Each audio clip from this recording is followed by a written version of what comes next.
परम सत्य जो कभी झुठला ना सके, माता रानी के दरबार में आके कभी भी आपको किस्मत रुला ना सके। आइए भक्तों, प्रेम से बोलिए जय संतोषी माता, जय जय संतोषी माता। प्यारे श्रोताओं, आज हम स्मरण करने जा रहे हैं संतोषी माता की व्रत कथा। इस दिन जो व्यक्ति व्रत करता है उसे शुक्रवार व्रत कथा अवश्य सुननी चाहिए। कहा जाता है कि व्रत करने वाला जो भी मनुष्य शुक्रवार व्रत की कथा आनंद पूर्वक सच्चे मन से स्मरण करता है, उसकी मनोकामना अवश्य पूर्ण होती है। माता संतोषी बहुत कृपालु है। वह अपने भक्त को अवश्य ही सम्मान, धनवान एवं पुत्रवान बनाती हैं। तब हमें ऐसी दिव्य कथा का अनुसरण अवश्य करना चाहिए, क्योंकि वेदों और पुराणों में भी कहा गया है माता संतोषी हमारे जीवन में ऐसे कल्याण करती हैं जैसे हमको पता ही न चले। कहा जाता है माता संतोषी के भक्त हमेशा संतोषजनक रहते हैं और धन धान से परिपूर्ण रहते हैं। प्रेम से बोलिए जय मां संतोषी। आइए भक्तों, कथा का अनुसरण प्रेम से और सच्ची भावना से करते हैं। वीडियो को लाइक शेयर कीजिए। यदि आप हमारे चैनल पर नए हैं तो सब्सक्राइब अवश्य कीजिए। आइए भक्तों, शुरू करते हैं। जय संतोषी माँ। एक बुढ़िया थी, उसके 7 बेटे थे। 6 कमाने वाले थे जबकि एक बहुत निकम्मा था। बुढ़िया 6 बेटों को रसोई बनाती, भोजन करवाती और जो कुछ जूठा बचता वह 7वें को दे देती। एक दिन वह अपनी पत्नी से बोला, देखो मेरी माताजी मुझ पर कितना प्रेम करती हैं। उस पर उसकी पत्नी बोली, क्यों नहीं करती, सबका झूठा बचा आपको जो खिलाती हैं। वह बोला, ऐसा नहीं हो सकता, मैं जब तक आंखों से ना देख लूं मान नहीं सकता। बहू हंसकर बोली, जब आप देख लोगे तब तो मानोगे ना। कुछ दिन बाद एक त्योहार आया। घर में 7 प्रकार के भोजन, चूरमे के लड्डू बने। वह जांचने को सिर दुखाने के बहाने पतला वस्त्र सिर पर रखकर रसोई घर में सो गया। वह कपड़े में से सब देखता रहा। 6 भाई भोजन करने आए। उसने देखा माँ ने उनके लिए सुंदर आसन बिछाकर नाना प्रकार की रसोई परोसी और आग्रह करके उन्हें जमाया। वह देखता रहा। 6 भाई भोजन करके चले गए। उनकी झूठी थालियों में से लड्डुओं के टुकड़े उठाकर एक लड्डू बनाया। जूठन साफ कर बुढ़िया माँ ने उसे पुकारा, बेटा तुम्हारे सभी भाई भोजन करके चले गए हैं, अब तू ही बाकी है, उठ आ भोजन खा ले। वह कहने लगा, माँ मुझे भोजन नहीं करना, मैं अब परदेश जा रहा हूँ। माँ ने कहा, कल जाता हो बेटा, आज ही चला जा। वह बोला, हाँ आज ही जा रहा हूँ।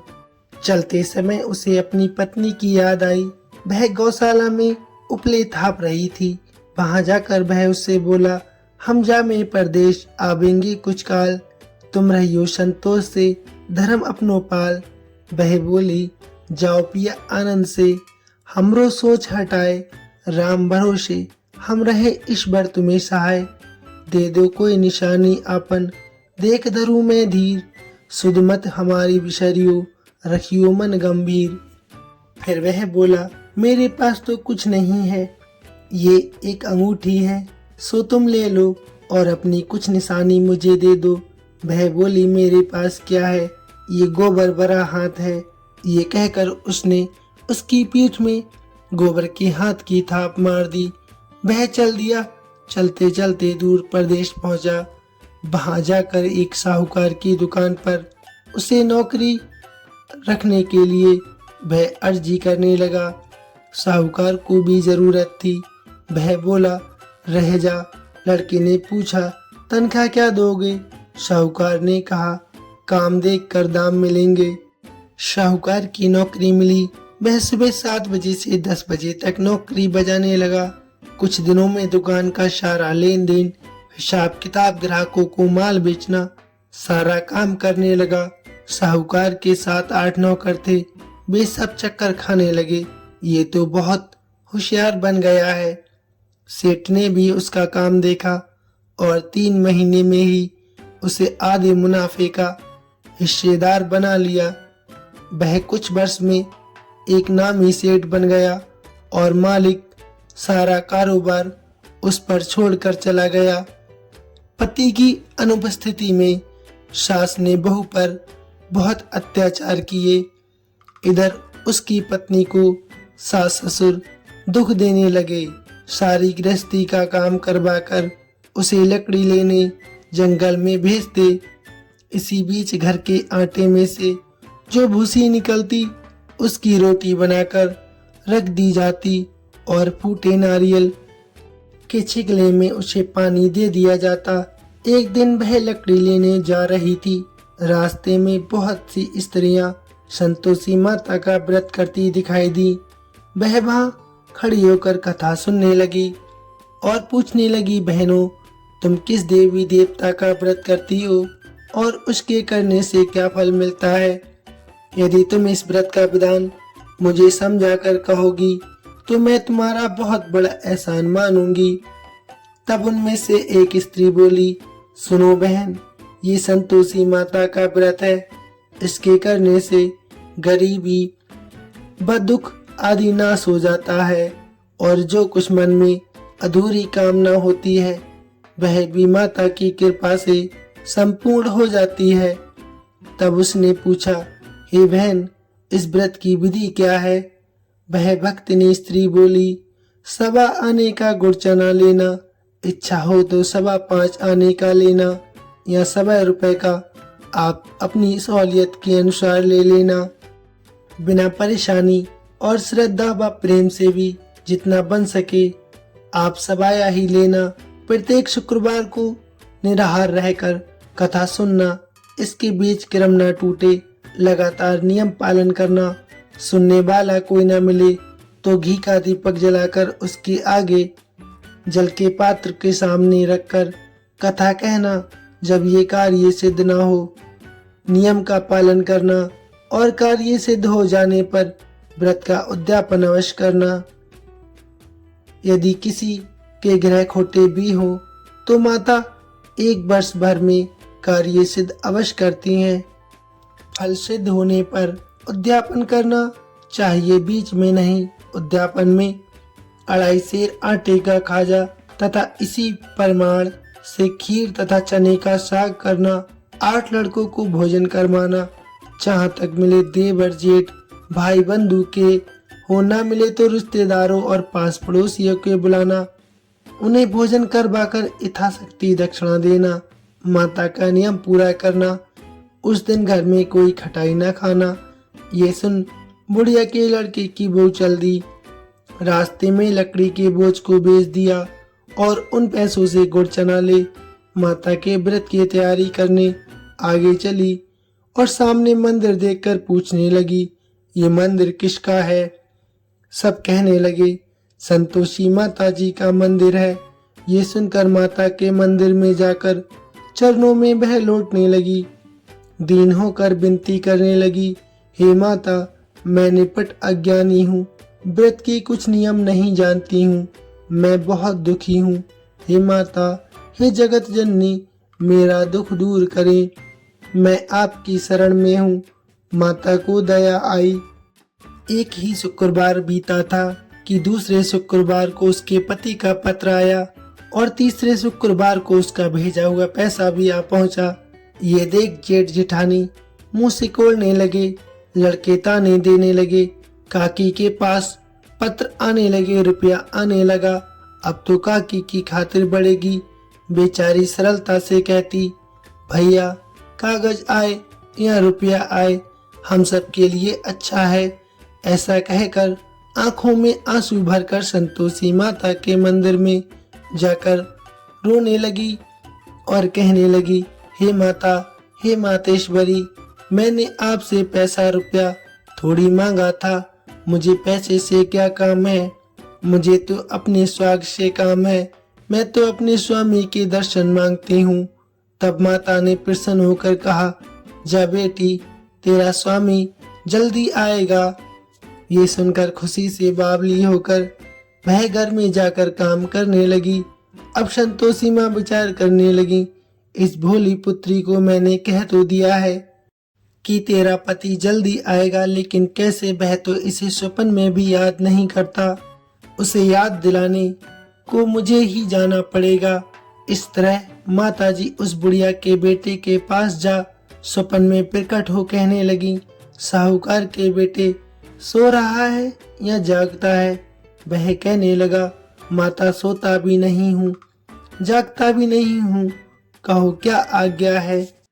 तब माताजी कहने लगी, तेरे घर बार कुछ है या नहीं? वह बोला, मेरे पास सब कुछ है, माँ बाप बहू, क्या कमी है? माँ बोली, भोले पुत्र, तेरी बहू घोर कष्ट उठा रही है, तेरे माँ बाप उसे परेशानी दे रहे हैं, वह तेरे लिए तरस रही है, तू उसकी सुध ले। वह बोला, हाँ माताजी, ये तो मालूम है मुझे, परंतु जाऊं तो जाऊं कैसे? परदेश की बात है, लेन देन का कोई हिसाब नहीं, कोई जाने का रास्ता नहीं आता, कैसे चला जाऊं? माँ कहने लगी, मेरी बात मान, सवेरे नहा धोकर संतोषी माता का नाम ले, घी का दीपक जला, दंडवत कर दुकान पर जा बैठना, देखते ही देखते तेरा सारा माल बिक जाएगा, सांझ होते होते धन का भारी ढेर लग जाएगा। अब बूढ़ी की बात मानकर वह नहा धोकर संतोषी माता को दंडवत घी का दीपक जला दुकान पर जा बैठा। थोड़ी देर में देने वाले रुपया लाने लगे, लेने वाले हिसाब लेने लगे। कोठे में भरे सारे सामान खरीदार नगद दाम में सौदा करने लगे। शाम तक धन का भारी ढेर लग गया। मन में माता का नाम लेकर, चमत्कार देखकर प्रसन्न होकर घर जाने के लिए गहने, कपड़े, वस्त्र आदि खरीदने लगा। यहाँ काम से निपट तुरंत वह घर को रवाना हो गया। उधर उसकी पत्नी जंगल में लकड़ी लेने जाती है। लौटते वक्त माताजी के मंदिर में विश्राम करती है। वह तो उसके प्रतिदिन रुकने का जो स्थान ठहरा। धूल उड़ती देख वह माताजी से पूछती है, हे माता, ये धूल कैसी उड़ रही है? तब माताजी कहती हैं, हे पुत्री, तेरा पति आ रहा है, अब तू ऐसा कर, लकड़ियों के 3 बोझ बना ले, एक नदी किनारे रख और दूसरा मेरे मंदिर पर, तीसरा अपने सिर पर। तेरे पति को लकड़ियों का गट्ठर देखकर मोह पैदा होगा, वह वहां रुकेगा, नाश्ता पानी खाकर माँ से मिलने जाएगा। तब तू लकड़ियों का बोझ उठाकर जाना और चौक में गट्ठर डालकर जोर से आवाज लगाना, लो सासू जी, लकड़ियों का गट्ठर लो, भूसी की रोटी दो, नारियल के खेपड़े में मुझे पानी दो, आज कौन मेहमान आया है। माताजी से बहुत अच्छा कहकर वह प्रसन्न मन से लकड़ियों के 3 गट्ठर बनाती है, एक नदी किनारे पर और एक माताजी के मंदिर पर रखकर, और बाकी अपने सिर पर रखकर खुशी से घर की तरफ चलने लगती है। इसी बीच इतने में एक मुसाफिर आ पहुंचा। सूखी लकड़ी देखकर उसकी इच्छा उत्पन्न हुई कि वह यहीं पर विश्राम करे और भोजन बना खाकर पीकर गांव जाए। इसी तरह रुककर भोजन बना विश्राम करके गांव को चला गया। सबसे प्रेम से मिला। उसी समय सिर पर लकड़ी का गट्ठर लिए वह उतावली सी आती है। लकड़ियों का भारी बोझ आंगन में डालकर जोर से 3 आवाज देती है, लो सासू जी, लकड़ियों का गट्ठर लो, भूसी की रोटी दो, आज मेहमान कौन आया है। ये सुनकर उसकी सास बाहर आकर अपनी बहू को दिए हुए कष्टों को भुलाने हेतु कहती हैं, बहू ऐसा क्यों कहती है, तेरा मालिक ही तो आया है, आ बैठ, मीठा भात खा, भोजन कर, कपड़े गहने पहन। उसकी आवाज सुन उसका पति बाहर आता है। अंगूठी देख व्याकुल हो जाता है। माँ से पूछता है, माता ये कौन है। माँ बोलती हैं, बेटा ये तेरी बहू है, जब से तू गया है तब से सारे गांव में भटकती फिरती है, घर का काम काज कुछ करती नहीं, 4 पहर आकर खा जाती है। वह बोला, ठीक है माँ, मैंने इसे भी देखा है और तुम्हें भी, अब दूसरे घर की ताली मुझे दो, मैं उसमें जाकर रहूंगा। माँ बोली, ठीक है बेटा, जैसी तेरी मर्जी। तब वह दूसरे मकान की तीसरी मंजिल का कमरा खोलकर सारा सामान जमा कर वहां पर रहने लगा। एक दिन में राजा के महल जैसा ठाट बाट उसने बना लिया। अब क्या था, बहू सुख भोगने लगी। इतने में शुक्रवार आ गया। तब उसकी पत्नी ने अपने पति से कहा, मुझे संतोषी माता का व्रत का उद्यापन करना है। पति बोला, खुशी से कर लो। वह उद्यापन की तैयारी करने लगी। जिठानी के लड़कों को भोजन के लिए कहने गई। उन्होंने मंजूर किया, परंतु पीछे से जिठानी ने अपने बच्चों को सिखाया, देखो बच्चों, भोजन के समय खटाई मांगना, जिससे उसका उद्यापन पूरा ना हो सके। लड़के जीमने आए, खीर खाना पेट भर कर खाया, परंतु बाद में खाते ही कहने लगे, हमें खटाई दे दो, खीर खाना हमको भाता नहीं, देखकर अरुचि होती है। वह कहने लगी, भाई, खटाई किसी को नहीं दी जाएगी, ये संतोषी माता का प्रसाद है। लड़के उठ खड़े हुए, बोले, हमें पैसा लाओ। बोली बहू, कुछ नहीं जानती, सोने पैसे दे दिए। लड़के उसी समय हट करके इमली खटाई लेकर खाने लगे। ये देखकर बहू पर माताजी ने कोप किया। राजा के दूत उसके पति को पकड़कर ले गए। जेठ जिठानी मनमाने वचन कहने लगे, लूट लूट कर धन इकट्ठा कर लिया था, अब सब मालूम पड़ जाएगा जब जेल की मार खाएगा। बहू से ये कटु वचन सहन नहीं हुए। वह रोती हुई माताजी के मंदिर में गई। कहने लगी, हे माता, तुमने ये क्या किया, हंसाकर अब हमको क्यों रुलाने लगी। माताजी बोली, बेटी, तूने उद्यापन करके मेरा व्रत भंग किया है। वह कहने लगी, माता, मैंने कुछ अपराध नहीं किया, मैंने तो लड़कों को भूल से पैसे दे दिए थे, मुझे क्षमा कर दो, मैं तुम्हारा फिर से उद्यापन करूंगी। माता बोली, अब भूल मत करना। वह कहने लगी, अब नहीं होगी, अब बतलाओ वे कैसे आवेंगे।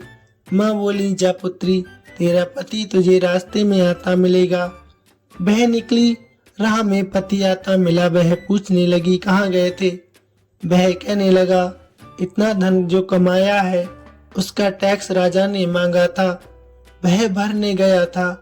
वह प्रसन्न होकर बोली, भला हुआ, अब घर चलो। कुछ दिन बाद फिर शुक्रवार आया। वह बोली, मुझे फिर से माता का उद्यापन करना है। पति ने कहा, ठीक है, करो। बहू फिर जेठ के लड़कों को भोजन के लिए कहने गई। जेठानी ने तो एक दो बातें सुनाई, सब लड़कों को सिखाने लगी, तुम सब लोग पहले ही खटाई मांगना। लड़के भोजन से पहले कहने लगे, हमें खीर नहीं खानी, हमारा जी बिगड़ता है, कुछ खटाई खाने को भी देना। वह बोली, खटाई किसी को नहीं मिलेगी, आना है तो आओ। ब्राह्मण के लड़के लाकर उसने भोजन करवाया। यथाशक्ति दक्षिणा की जगह एक एक फल उन्हें दिया। संतोषी माता प्रसन्न हुई। माता की कृपा होते ही 9वें मास उसको चंद्रमा के समान सुंदर पुत्र प्राप्त हुआ। पुत्र को पाकर प्रतिदिन माताजी के मंदिर जाने लगी। माँ ने सोचा, ये रोज आती है, आज क्यों ना मैं इसके घर चलूं। ये विचार कर माता ने भयानक रूप बनाया। गुड़ चने से सना मुख, ऊपर सूंड के समान होठ, उस पर मक्खियां भिन भिना रही थीं। दहलीज पर पांव रखते ही उसकी सास चिल्लाई, देखो रे, कोई चुड़ैल डाकिन चली आ रही है, लड़कों इसे भगाओ, नहीं तो किसी को खा जाएगी। लड़के भागने लगे, चिल्लाकर खिड़की बंद करने लगे। बहू रोशनदान में से देख रही थी। प्रसन्नता से पगली बन चिल्लाने लगी, आज मेरी माताजी मेरे घर आई हैं। वह बच्चे को दूध पीने से हटाती है। इतने में सास का क्रोध फूट पड़ा। वह बोली, क्या उतावली हुई है, बच्चे को पटक दिया।